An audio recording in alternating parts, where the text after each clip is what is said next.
Hello, everybody. Welcome along to the history program with me, Tony Browne. And as usual, I have Tom Donovan with me. And tonight we're going to another bit of local history.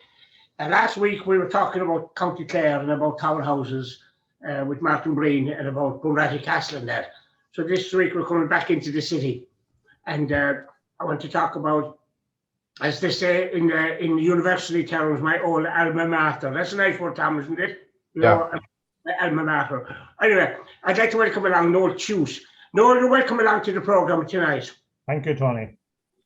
I want to talk about Limerick Clothing Factory, where both of us worked. Well, you might say I didn't work there, you know. A lot of people might agree with you, you know, whether I ever worked there or not. You're employed. I was... Anyway, no, when did you work there? We'll talk about the founding of it in a minute, but when did you start in there? I started there in... About like, you must have been there in the 60s, yeah? 1960. 1960? Yeah. Oh, yeah. You were kind of ahead of me, so inside there, you know. I checked just 1 second, Tony. Okay, go on.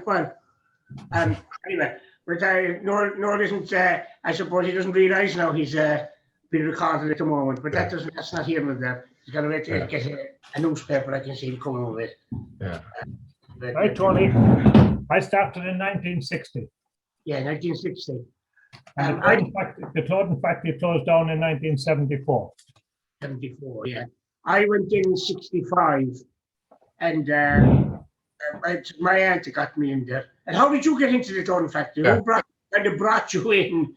My mother worked in the wages office there for years. Yeah. And my sister worked in the office as well. Actually, he only died 2 weeks ago. Noel Tuite was yours. Sorry? Noel Tuite. Noel Tuite, yes, Noel, yes, yeah. And Dara Slater was there. Yeah. That's right, yeah. This is a member of our historical society and comes to all the meetings. But Tom, do you know anything about the clothing or? Only when I learned of you, Tony. But Noel, did you have an interview, or were you just brought in and told start? Me? You had an interview, yeah. No. You just started. It just started at that time. There were different times. Is that a stitch in time you have? Is that the book, A Stitch in Time? Stitch in Time. Yes, I have it here in front of me. Yes. I saw your mugshot in it. No. I beg your pardon. I saw your mugshot in it. I think I'll say goodbye, so lads, because I couldn't put up with this dog's abuse. He's insulting. He's very insulting. Yes. Actually, I should be in that. They should have put me a photograph of my first communion suit. Now, the reason you weren't put on it was you never worked while you were inside. Yeah. No. You there. Go on. No. What happened the first day you went in? Give us some impressions of what happened when you went in. Were you put to work straight away, or what happened in your first day? Oh my God, you're asking me now.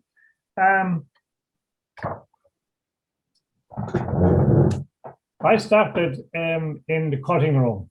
Yeah. Where the suits and so on and so forth were being cut. Mm-hmm. Yeah. But as time went on, then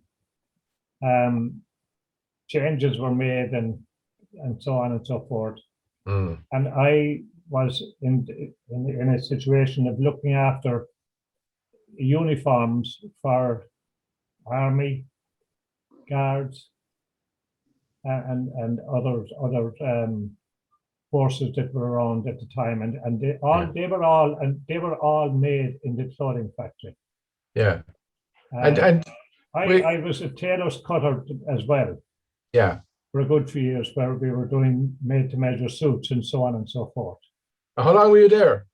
I was there from 66 to 74. Sorry, I was there from 60 to 74, 14 years. When it closed? When it closed, yeah. Oh, yeah. Which was a terrible thing, really, when you think of it. Yeah. The amount of people who were employed there, yeah, How many? Oh, there would be up to 300 or 400, you know. You know, there was such a huge amount of people. That was a big loss to the city in the 70s. Oh, absolute massive loss.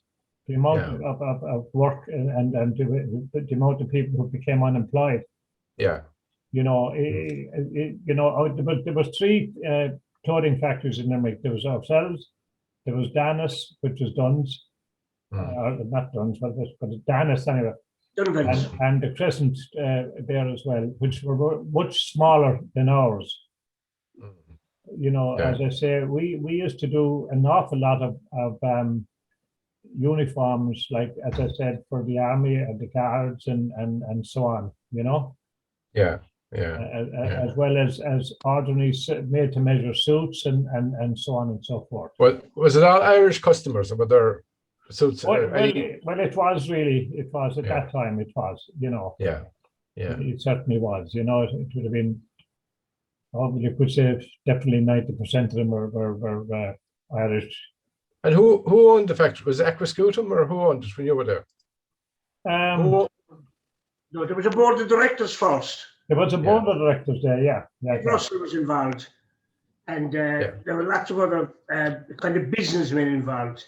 And then they sold out. Aquascutum didn't come over. That's right, yeah. Scutum over Danis first, then they came up to Limerick Clothing. That's right, yeah. Which was known as Tate's. That was the real Tate's factory. Yeah. And then I have a book here. Tony, what's that chap's Christian name again? Tom. Tom. Yeah, Tom. I have a book here, and you'd enjoy reading this now. It's a book that came out, and the 2 years, and there's people have their names, the autographs, as I call them here, and it's based. The heading is "The Story of LCF, 1850 to 1950." And there's some terrific photographs in that. Tony has that as well. Yeah, I've seen it. Tony has that. I'll say, I'll say that. George O'Brien is in one photograph. You can see him quite clear. Yeah. And you can see the lads there. Tom Handon was there, and in the office works, and in the actual factory itself. I mean, the main factory area was as big as the Gaelic grounds. Oh yeah, massive factory. It was an absolutely magnificent place. Noel? Was there many accidents while you were there? You know, accidents. Yeah, like in the cutting room. Nothing major. Yeah. Nothing major. No. Yeah. No, there wasn't. No, thankfully. Really. Even though, like, we had big machinery there. Yeah, that's what I'm saying. Yeah. Yeah, but thankfully there was never any major accident. Went by there, you know. Yeah. And I wonder what all the army stuff was done there, all the Irish army stuff. But that's it. Yeah. They probably made the bull's wool ones to send out the army out to the Congo in. They were probably made there as well. Well, they probably were, is right. Yeah, they probably were. Also, as you remember, we did all the first communion suits. They were all done in November and December. The first Holy Communions. You worked ahead, Tom, at the time, you know. That's right. So what about if the child grew? Or you just made off the peg, is it? Off the peg, yeah. Then overcoats were done in April. They had to be finished by July before the holidays. Overcoats were finished with, so they'd be out in the shops for the winter. You were working about 6 to 9 months ahead of fashions, if you know what I mean. Yeah. But but during the section then they called specials. Whereas if you went into a shop, you went into Billy Higgins below, you ordered the suit, the shop. That was made up on its own then, obviously for you. That's right, yeah. Apart from all the stuff that was being made for stock. Yeah. You know, there were big stores like Ferry or Pollock. If you can visualize the young man that had a shop across the road from St. Joseph's Church. Diagon. Was he Brian Green, was he? Bernard Green. Bernard Green, yeah. And I mean, he would be walking up St. Joseph Street with the material under his arm. I remember him, yeah. You know, and up there, and he'd bring it up, and the suits would be cut out and made up, and they'd go down for a try on. And there was another very popular fella there as well, which I think I have his right name now. Was it Frank Hogan down there in High Street? Oh, Frank, 37. Oh, yeah. And they only came up when they had a half day, if you remember, on a Thursday. They appeared because there was a half day on a Thursday, the shops. Yes, yeah, that's right, yeah. And you remember Peter O'Dwyer would come from Thurles. Do you remember him? He came up from Thurles. Thurles had a half day on a Wednesday, and Peter O'Dwyer would come up on a Wednesday, I remember, up from Thurles. Right. He bought a lot of stuff. Oh, yeah. There's a shop in Kilkee, which is still there, where the shop is closed, but the shop name is over there, O'Shea's. Yes, I can remember that, yes. And suits were sent to Donegal. Yeah. You know, it's hard to believe, up to Moville and places. And did I say there was there not another shop around town, Bernard Green, no? No, Bernard Green you're talking about there. Oh, we had mentioned Bernard, that's right, yes. But lots of shops that got, and then some of them went to Dennis for the suits. They did, yeah. Clothing, you know, they had their own kind of specialized customers, let's say, you know. But was it cheaper? Like, why would you go to Limerick Clothing Factory rather than go down to a tailor, say, who was just? Well, you couldn't. Limerick Clothing didn't really want the bother of measuring you up unless exactly, yeah. They'd expect you to come to us through a shop. Yeah, but why would you go to a shop and get your suit made rather than go to a tailor? Was it cheaper to go to them? You'd go in there, as we were saying, to Frank Hogan, the Brian Greens. Yeah. Billy Higgins, you know. Beechers down in which became there were lots of shops around. There was loads of clothes shops around. Because if you can even visualize again now, and you go down and you look, there used to be a clothes shop there across the road from the park when you go down the old Kerry's Road. Oh yeah, Canines, exactly. Directly across the road from the park where the car park is now. Yeah. And they would all bring up their stuff and just go back to Frank Hogan's. We used to do the uniforms for the bands. Anything that Frank Hogan got. The show bands, as I call them, you know. All the mohair suits. Mm-hmm. You know, and I think Noel, if I'm not wrong, Frank Hogan wanted the suit cut out of 2 yards and 3/4. You know. You didn't get the full. You had to go by the measures on the tape, and that was it. There were other shortcuts you could take. You could split the facing and a few other little things you could do, you know. You could do a little bit of dodging here and there, all right. Yeah. You're letting us down now, Tony. You're letting us down. Once a year then, Tom, you were allowed a suit. Not free now, but you could only get one suit in the year made for yourself. Yeah. And a sports coat and trousers, if you wanted it. And you paid for that every week. You pay to stop down your wages by the week. That's why we were always going around as the best dressed guys in town. Yeah.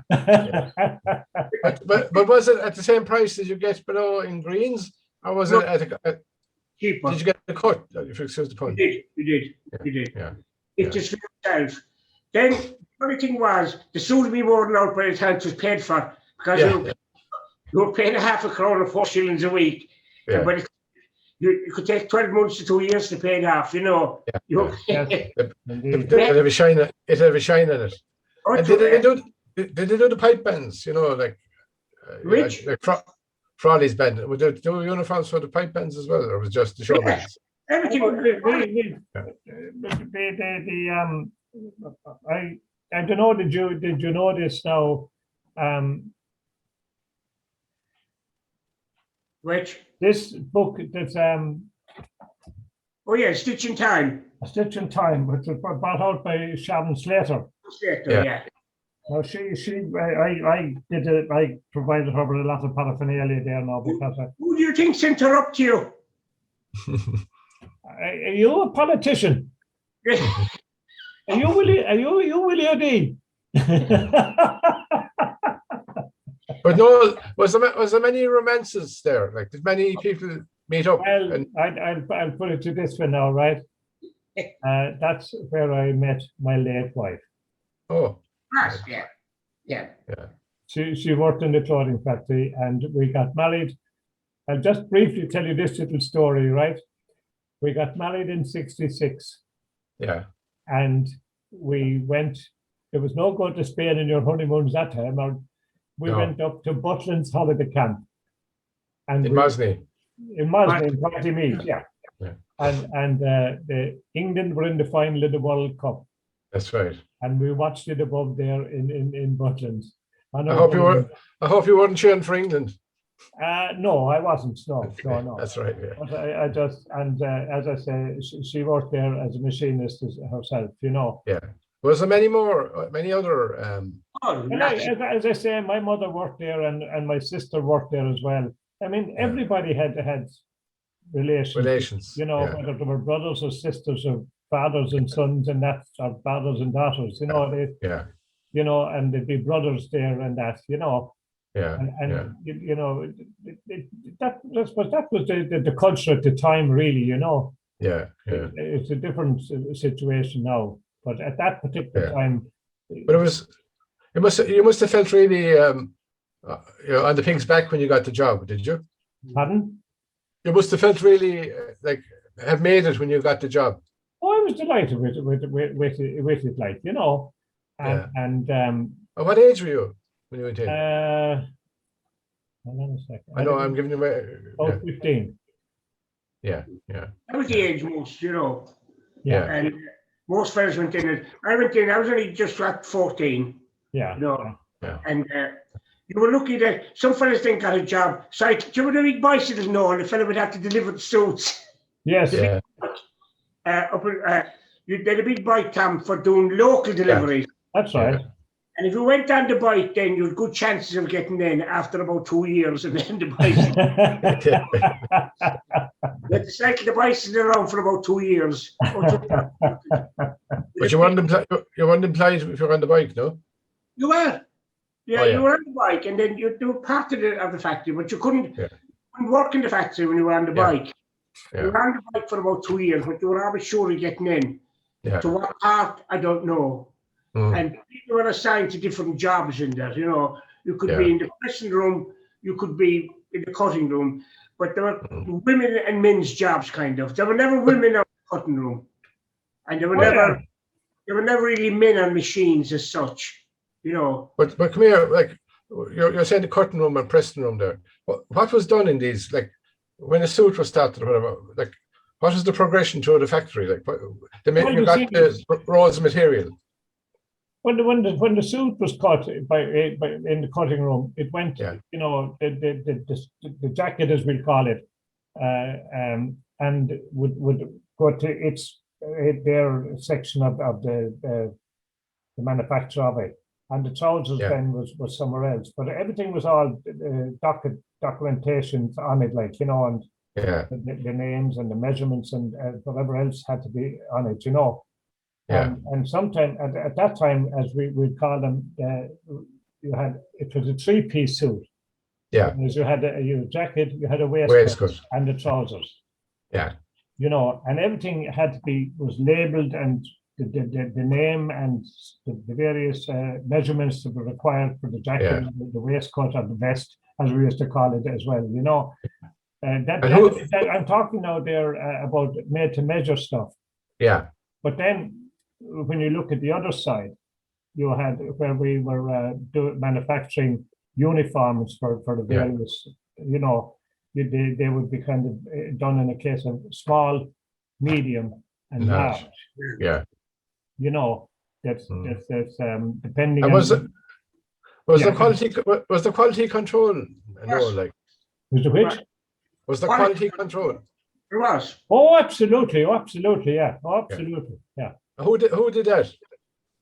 Different people are assigned to that. There were supervisors there, as we'll say, you know. Yeah. There were supervisors over each section. There was somebody over the lining section, somebody over the sleeve section, somebody over the pressing machines in there. You know. And were you paid on productivity then? Like, were you paid so much a suit or? Yeah. Oh yeah, it was all on piece, Yeah. So the busier you were, the more wages you had, Yeah. Yeah. Yeah. So, I mean, you had to be timed then. There were fellas then that were known as the time in motion men.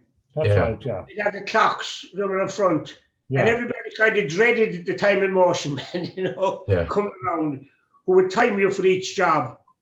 And of course, some of them would go slow, thinking to fool your man, Yeah. slow, which didn't really apply. He wasn't that stupid, But there were several people came down as timing men over the years. Michael Moore, I remember.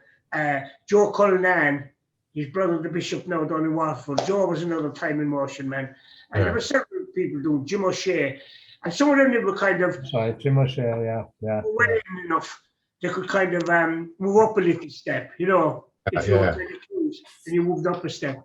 Then there were from now, every now and again, then they brought in these kind of so-called experts. The best one they ever had was Freddie Westrom. Do you remember Flack Scootum?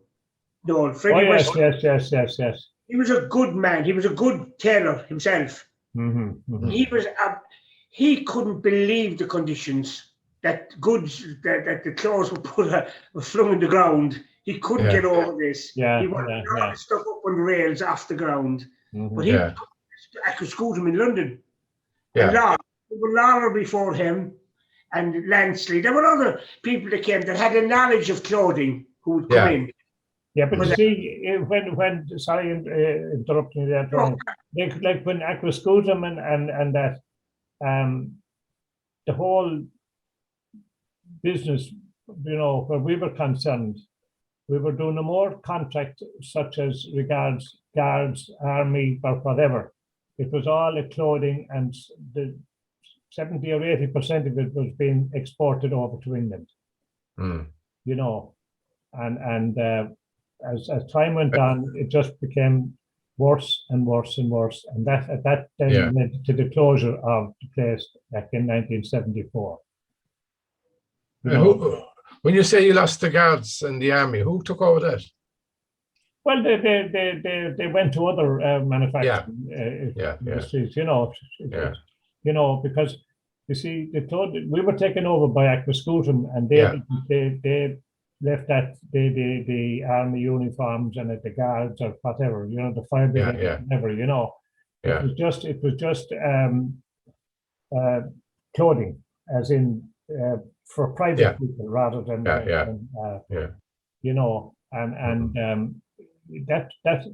that's the real the wheels at that stage. Then, as time went on, began to fall off the wagon. Yeah. To use that as an example, and you were just a small cog in a big wheel. It was a big, based on economies in the country or in other countries, the business was weakening all the as time went on. And you could see that coming, could you? We could see it coming, yeah. But we hadn't a pup's chance of going back to the old system as we were used to. Yeah. Once it's gone, it was gone. Exactly. Yeah. Other factories took over. The stuff was tremendous. The uniforms were cut in huge bulk, tremendous bulk, with a big knife. Big knife. So the machinery, yeah. What happened to all the machinery? Did they take it out? Oh, God only knows where it went. I don't know. I never had anything about the machinery. What happened to it? No idea. No. Yeah. It just, but a lot of it was out. But let's say it was going beyond the ice machines were now. They were very old. They'd been there for 15, nearly 100 years. Some of them, Yeah. But like that, the stuff just disappeared. But I was given an order one time, Noel, to cut. I think it was 64 jackets, navy jackets, with a big bale of cloth, and I overlapped a little bit too much. And instead of 64, I think I had 58, and I ended up cloth. I didn't know what happened with I didn't know. I'd only 58 instead of 64. Yes, yes. Yeah, there you are now. Your mathematical brain was gone haywire. I was allowing a little bit too much over the edge, you know.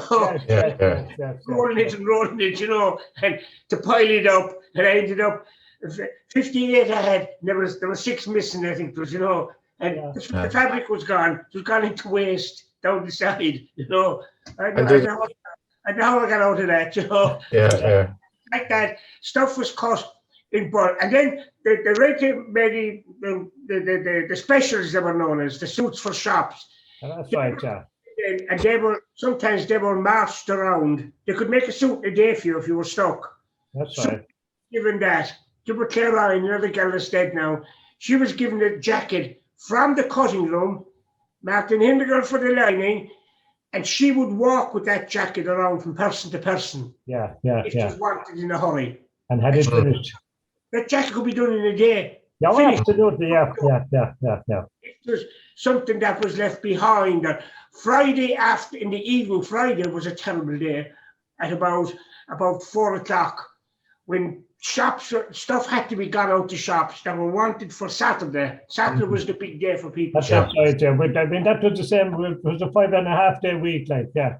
The stuff had to be got out quick and finished so that it would be gone before the factory closed. And did you work Saturday?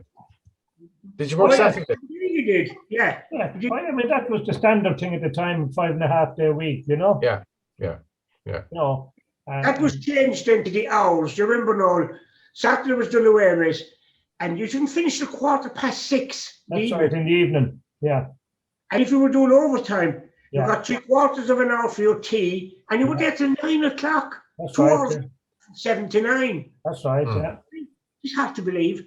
Then, do you remember the year I was there? The hours were changed. We went in at 8. We didn't start till 9, you see. Then you went and you finished at 5:15.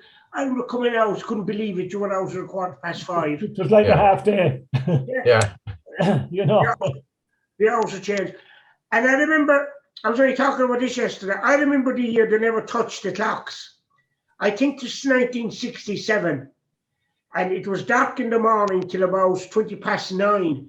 And looking up at the skylights in the factory, you could see that it was dark, still dark above, you know, before it got bright at 9:30. That was the year they never touched the clocks. They said the children were going to school in the dark.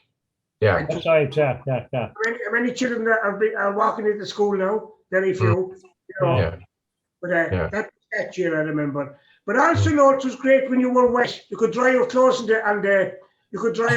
the pressing machines. That's right, yeah. With all the people just put their boots over.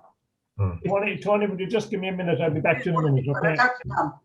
Because he came from Ballinanty, cycled all the way in, and cycled home at 1 o'clock for their dinner.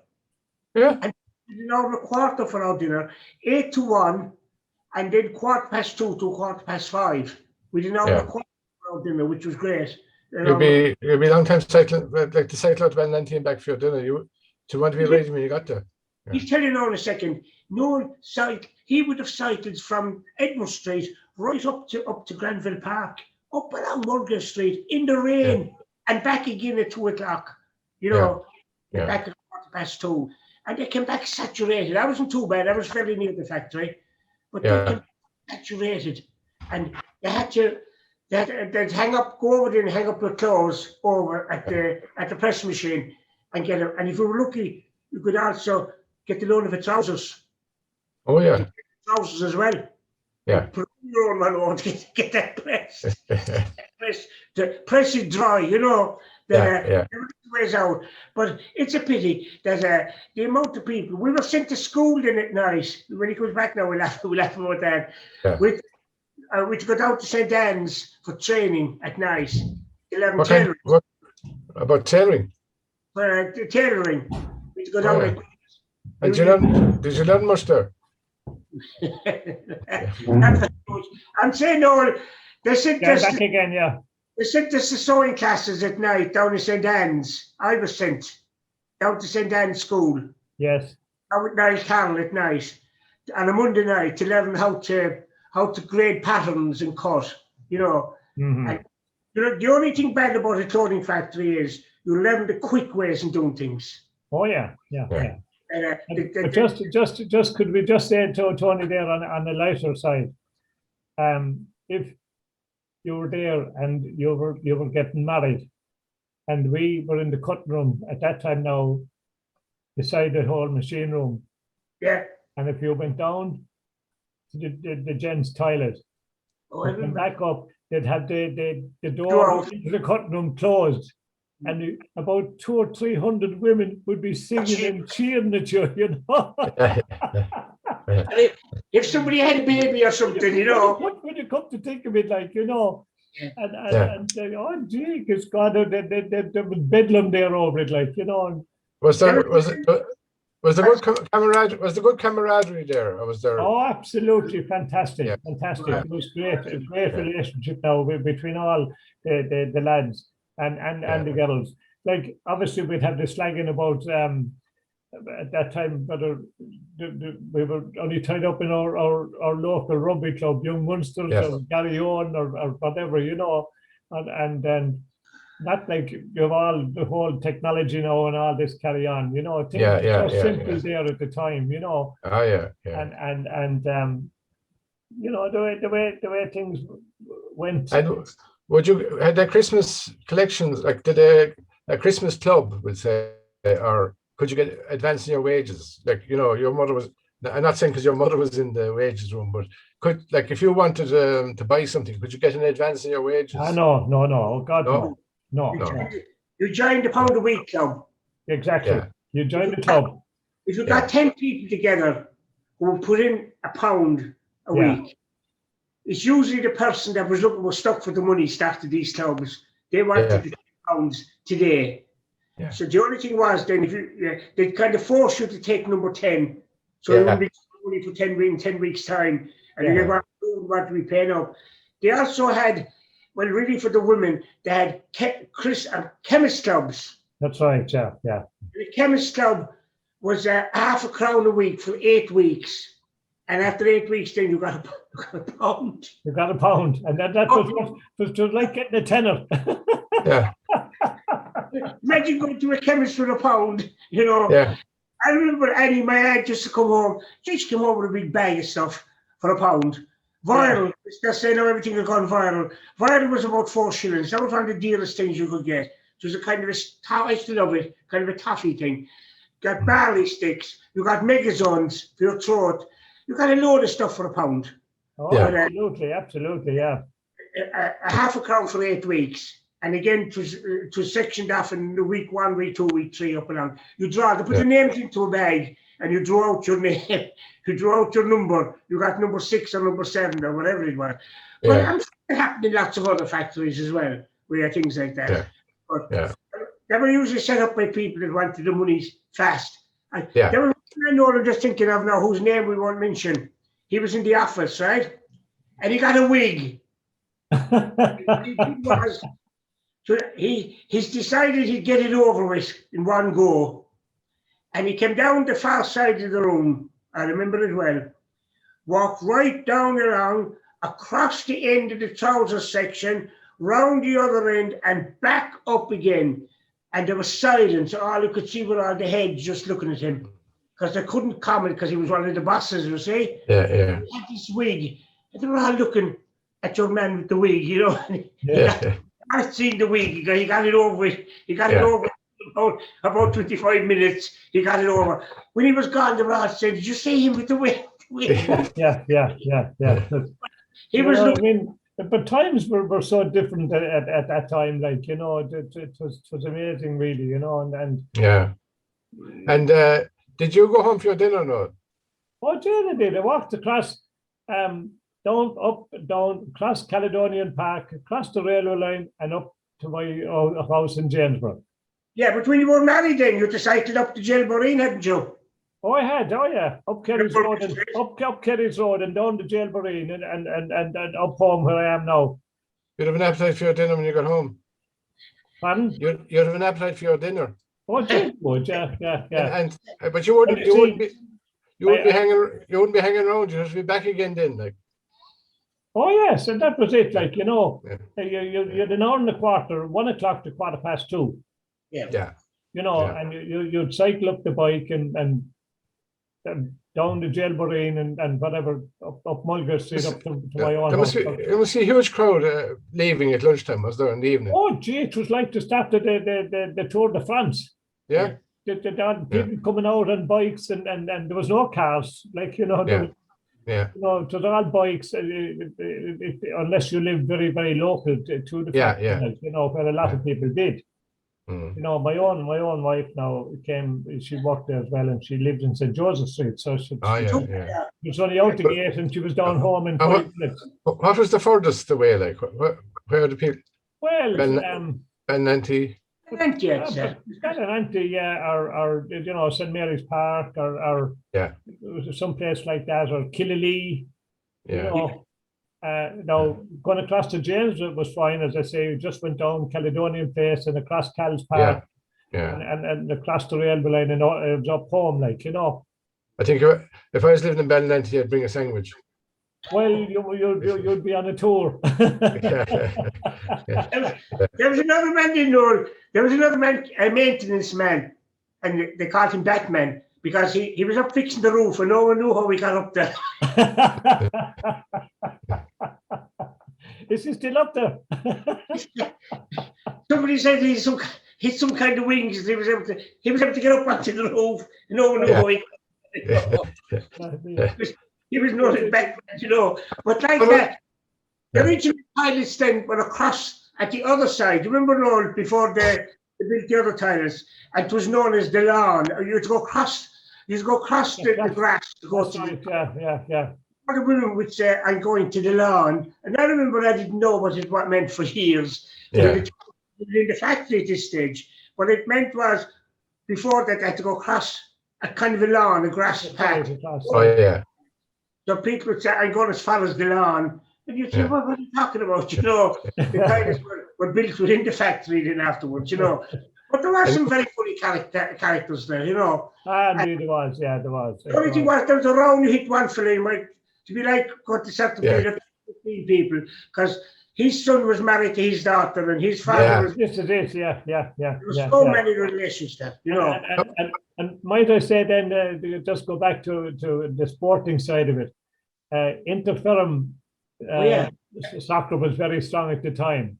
Yeah. And I mean, if we were playing Danis, it would be like a Celtic and Rangers match. It would be really deadly. Grudges. Go down to Cal's Park and we chuck a block down there, like Times were so different. Taps of the town as well. Do you remember Taps of the Town for all the factories? That's right. Yeah. Taps of the Town, Tom, was from. I know. Yeah.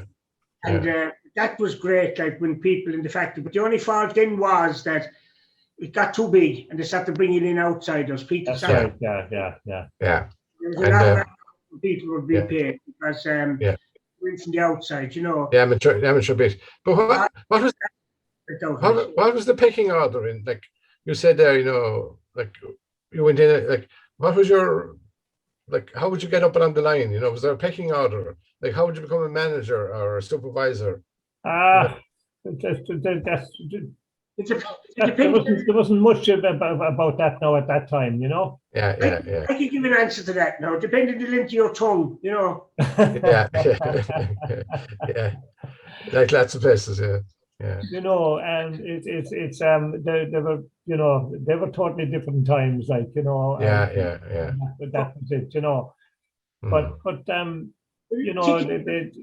I remember, Lord, there was a problem one time. Again, the person will go unnamed now, but there was a problem, Tom, if you can imagine, when the jackets went into the stock room inside. Yeah.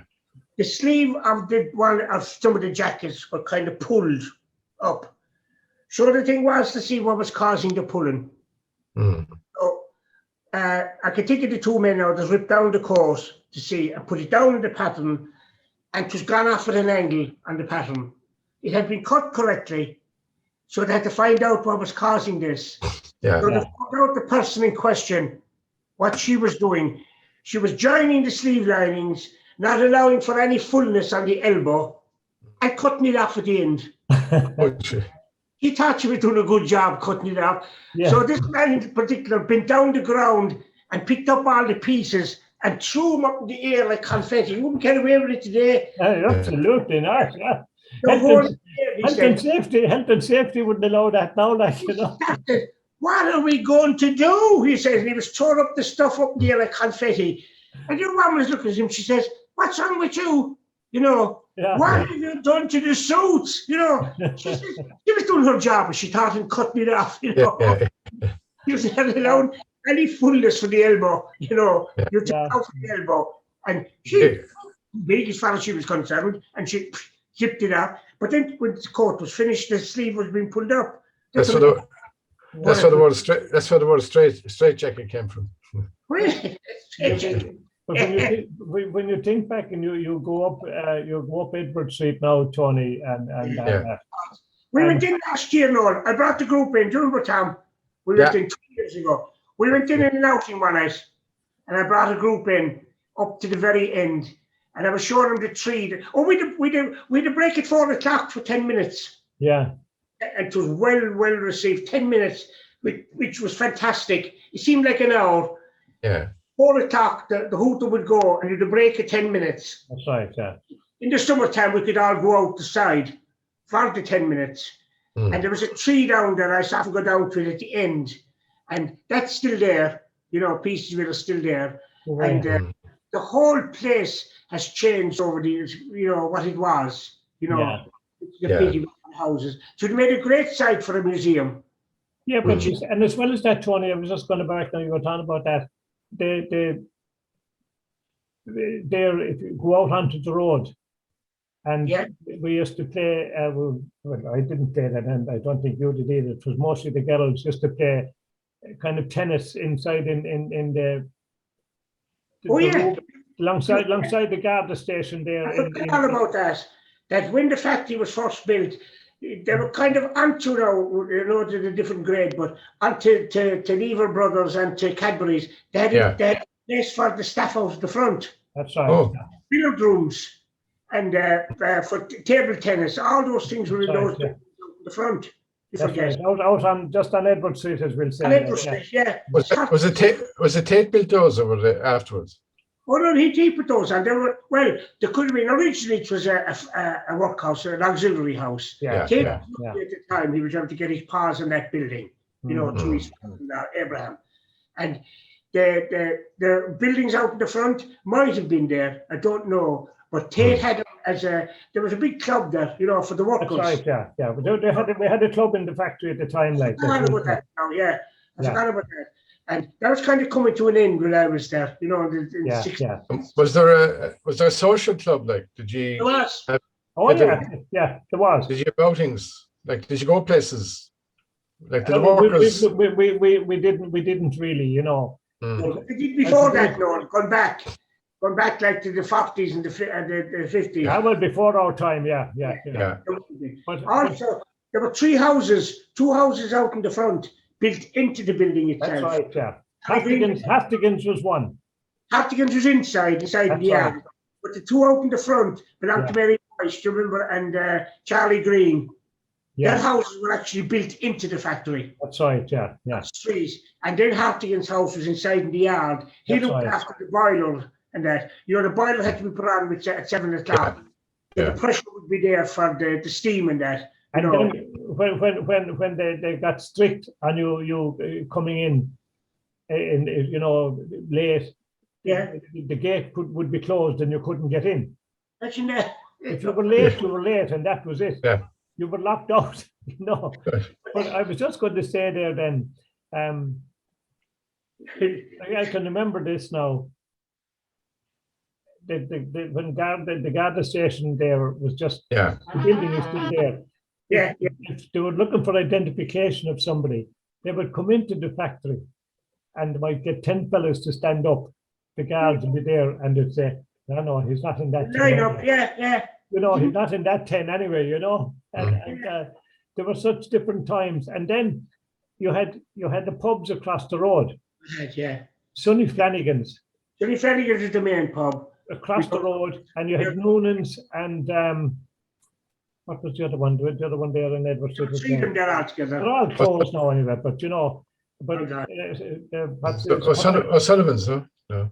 I know Sullivan's is down the corner, Paddy Sullivan's. O'Connor's. Directly across the road. But what's his name's a place across the road? What I said, Sonny Flanagan's, wasn't it? Yeah. That's where the interference soccer was very strong at the time, Yeah. And after matches, we'd go back up there to Sonny Flanagan's, and Yeah.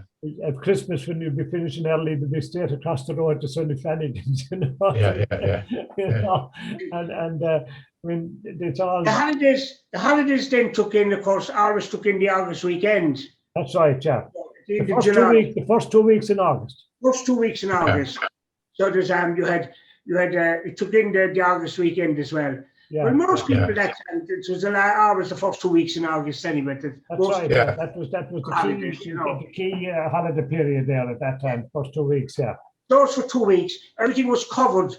They'd cover up stuff, clothes, jackets and that with papers and that. Right, yeah. Some of the machines were covered if they were afraid of dust and that. That's right. Yeah. And it's amazing. A friend of mine died now there about, God, he said 3 years now, Mike Donovan. Mike was a mechanic, he used to fix the Yeah. And I came in one day. That time, you go, as I said, we were home at 1 o'clock. And there was that night actually, you had what was known as the penny leader, just 2 pages of the Limerick leader. Yeah. There was an ad on it, sewing machine mechanic wanted in Shannon for Butenet, a big factory in Shannon, who made stuff for the American market. And I told Mike, I said, Mike, they're looking for that mechanic in Shannon. And he said, bring in the ad after dinner, which I did. And he was able to go out. We couldn't go out. It was like a prison. You were in. That was it. That was it, yeah. There was no going out. But Mike was able to go out. Do you remember the telephone booth that was outside near the Garda station there? Yeah. No telephone booth there. Hey, across the road from Wolfton Street. Yeah, he went out to that, Mike did, and rang for an interview. Yeah. And he back in and said to me, I have an interview in the morning. And he went off, got the job, and he ended up living in Shannon. And then he died. I was at his funeral. Mike is dead 3 years now. And he lived, his children and all were brought up in Shannon. I was the one, because of him, going to live in Shannon. Because Mike was from out near Herberstown. And he used to come into Herberstown every morning to work. Yeah. No. He had a car now, he had. And Jesu couldn't cycle in Herberstown. No. I was wondering. You wouldn't get home at night till 9:30, Exactly. No, but he used to bring his sister in, who was in the lining section. She was in the linings. And I remember most of them now, because I was out more than you, Noel, on the floor. The cutting room, you were kind of locked in. Yeah. They were away from. I was doing all that contract stuff from the guards, or the army uniforms and so on and so forth, after moving, when we stopped doing the made-to-measure suits. Yeah. There was a canteen then. A canteen from you stood up for a mug of tea. A mug of tea. A mug for a mug. Oh God, you think of it. There was a woman there. When you think of it, there were simple times The woman just giving out the tea, she couldn't care less whether you took it or not, Yeah, absolutely. Take it or leave it, And myself and Johnny Hockerty used to sit together. And I remember, you'll be glad of it at 10 o'clock. There were 2 shifts to the canteen. There was 10 to 1/4 and 1/4 to half, 15 minutes and that was it. Yeah, and you had to get up off your seat because somebody was coming in for Yeah. confession, Oh God, the canteen. I thought it was 2 big benches, Was there any? I asked about the machinery, but was there any records taken out of it, like wages books or anything like that? To be interesting to see. God only knows where they're gone, I'd say now. Yeah. It's a pity. I had £2.15 a 9 when I started. Well, that would be about €3. Yeah. But I used to give my auntie £2, and I lived like a lord on the 15 a 9. Yeah. Plenty of money. And then when I became 16, my wages went up to £3, 3 shillings and 4pence, I think. And because you were waiting for the daylight to be 16, the wages went up. Yeah. Can you remember all what you started with, money-wise? I don't know. was around about £5-6, did you? I was going to say it was about €4 or €5, 12 shillings and 10 pence or something like that, you know. And then when I moved on to the made and measure, we were on, you know, the more you did, the more you got, as we'll say, you know. Yeah. And then I was moved on to looking after the contract work, such as I said, uniforms and that, you know. And your wages were basic, but you know you had to beat the time, you know, you had to have them done and get them out and so on and so forth, you know. So, but you know, they were, you know, I just had to think to myself now.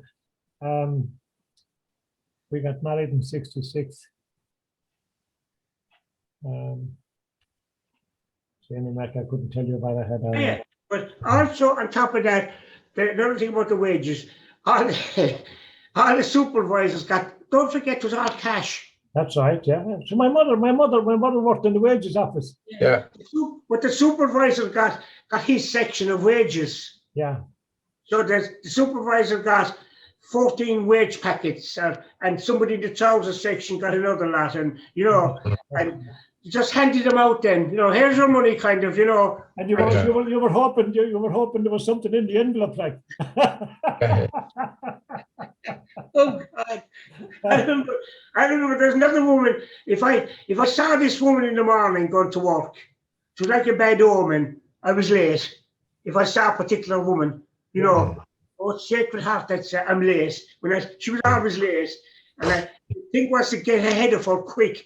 Yeah. She didn't call me to hold me back, you know. And you were allowed 3 minutes of late time. That's right. On the clock.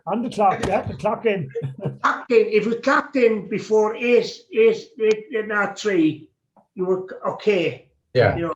But if you got to clock until 4, you were docked a quarter of an hour. That's right, yeah. If you got in for the minute. The thing was to be there at 8 o'clock. Many a time I got in by the 3. I could just see it changing the 3. Quick, get in the clock, quick. Get in the car and clock in at 8:03. You wouldn't want to queue in front of you.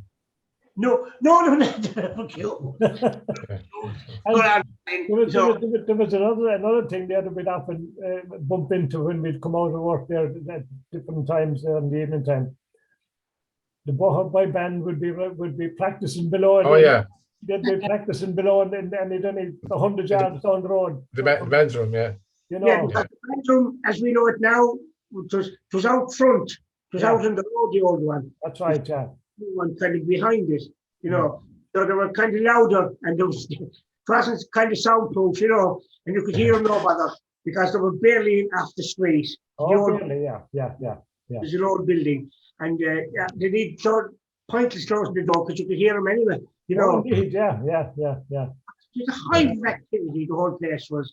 But Dallas itself, then, Dallas was kind of looked on as kind of a little bit kind of more important to some people, you know. Yeah. And then they moved the name then down, which really confused the thing. They called that the Tate Centre then below, which confuses people into this day. They think that's where Tate was, down in Dominic Street, which is really that they were allowed to move the name down, you know, call that the Tate. Where did it move from, Tony? No, the name was moved from Edward Street down to Dennis, down to the old Dennis, Dominic Street. Yeah. But that was.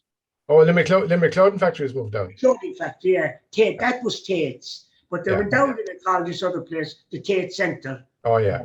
I think that's where Tate's factory was. It's very, very confusing, you know. Yeah, that's right, yeah. The whole thing is gone, and it's really going down around. It's hard to believe, you know, the amount of people that came out. I mean, the big arch. It's in that other book there, Lord, you have that arch that's there that was in front there. The grey one, yeah.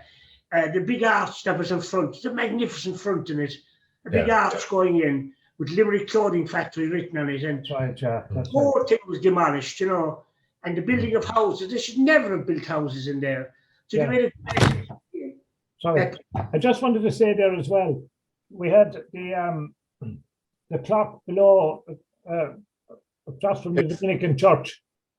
Yeah. Oh yeah, Tate's clock. The clock there went as Tate's clock. Yeah, Tate's clock. And that gives credence then to the Tate Centre, you see. Yeah.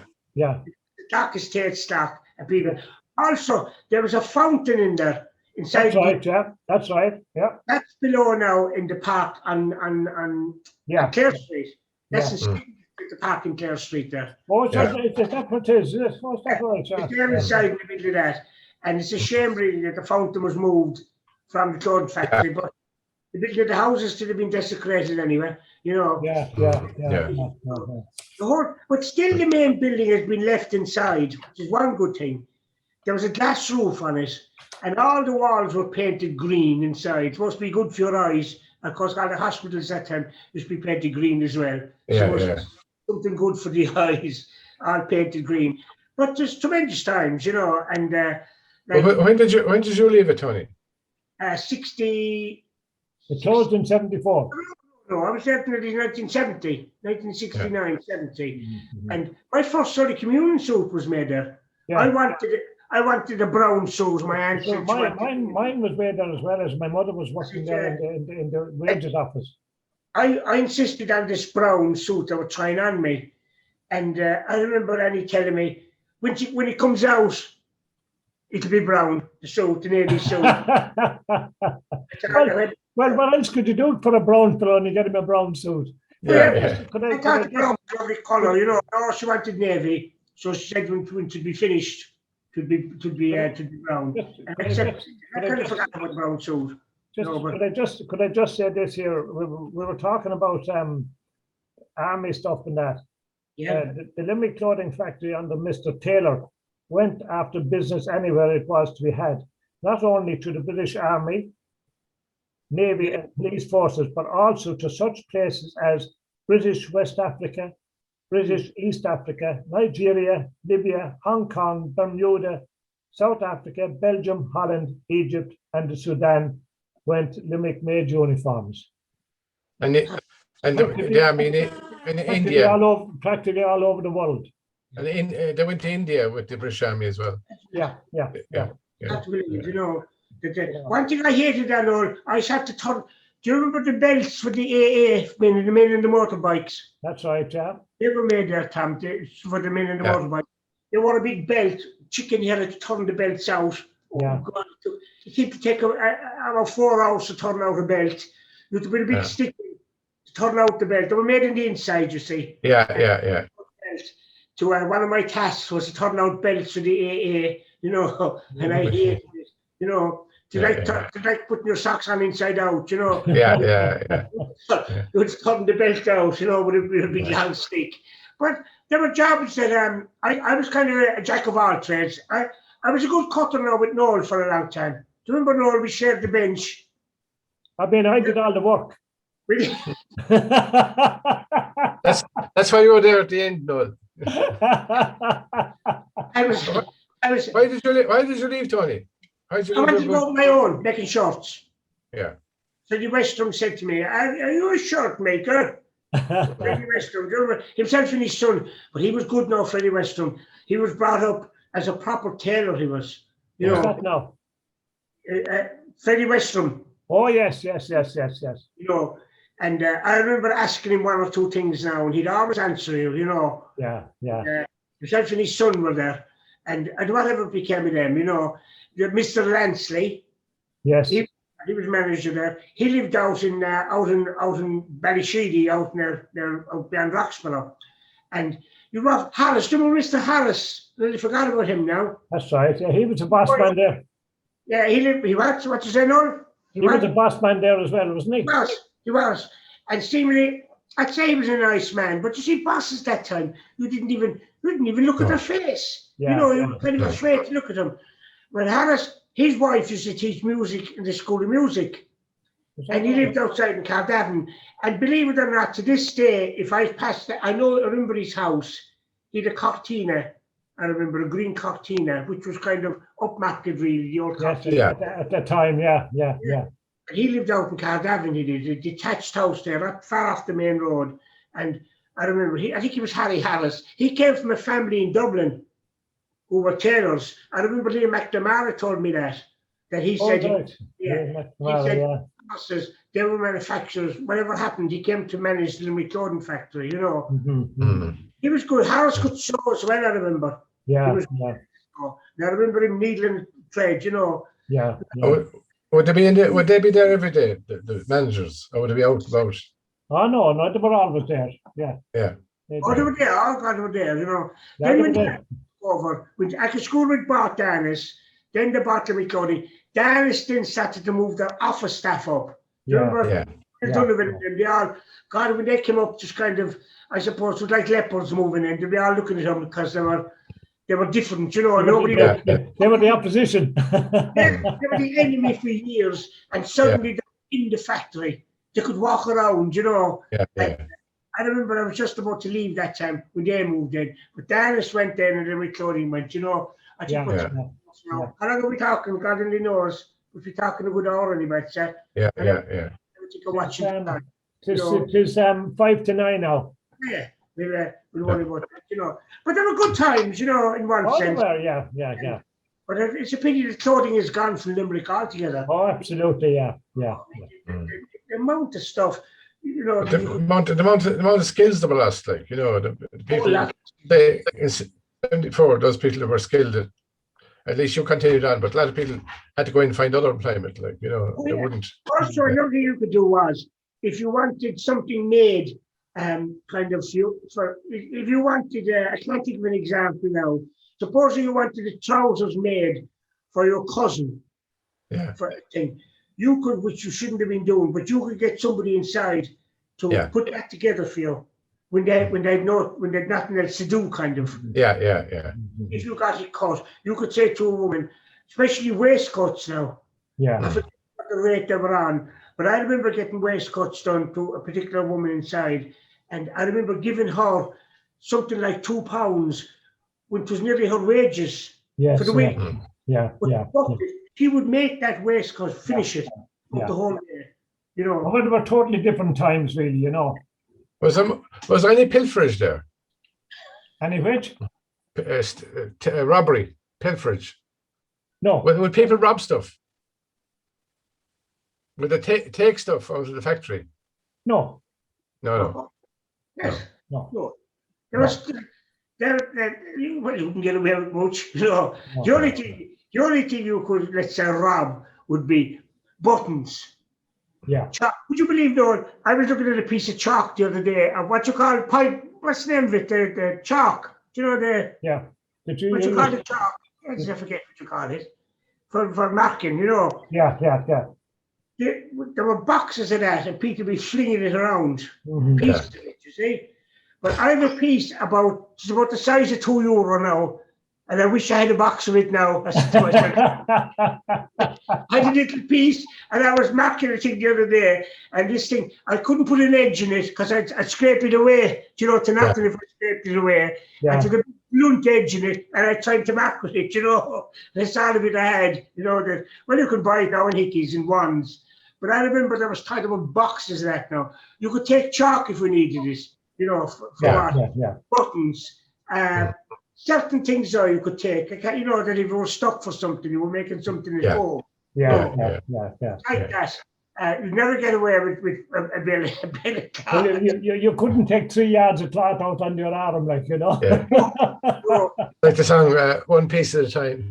I remember a fella taking a load of a cutter home one night, and the flex was falling down under his coat. He taking a load of a cutter. And he was happy to be sacked. He was only taking a loan of it for a night, an individual, I remember.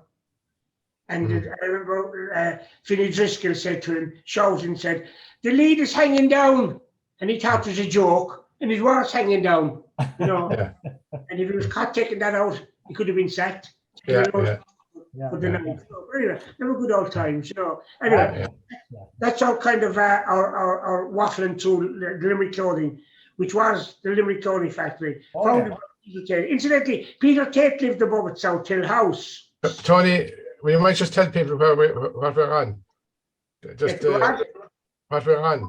I forgot about that time. We're with the Limerick Historical Society, and the people want to see these. Now, this one will be up in about 2 hours. and you can look at it any time during the week. You have two choices. Go on to the Limerick Historical Society, put that in, type that in Limerick Historical Society, and up will come all the programs. I think this is number 15 we've done now. Yeah. And or you can go to LIR, LIR Media, and you'll also find it on that. Also, if you look at your screen while you're watching these, you'll see a subscribe button down in the bottom corner. Click on subscribe, and it's just to give us an idea how many people are watching the programs. And also we hope that with COVID, if it ever goes, we hope there's light at the end of the tunnel, that we can get back to lectures. We'll see by the winter time. We'll see anyway what happens, whether we can get back on that. Yeah. It's another day's work, Anyway, hopefully we will get back to you because and I have to believe what's happening, yeah. Anyway, we hope the best, Anyway, Noel, thank you for coming on tonight. No, I appreciate that. I'm glad you asked me. Thank you very much, Tony. I hope you enjoyed it, Absolutely.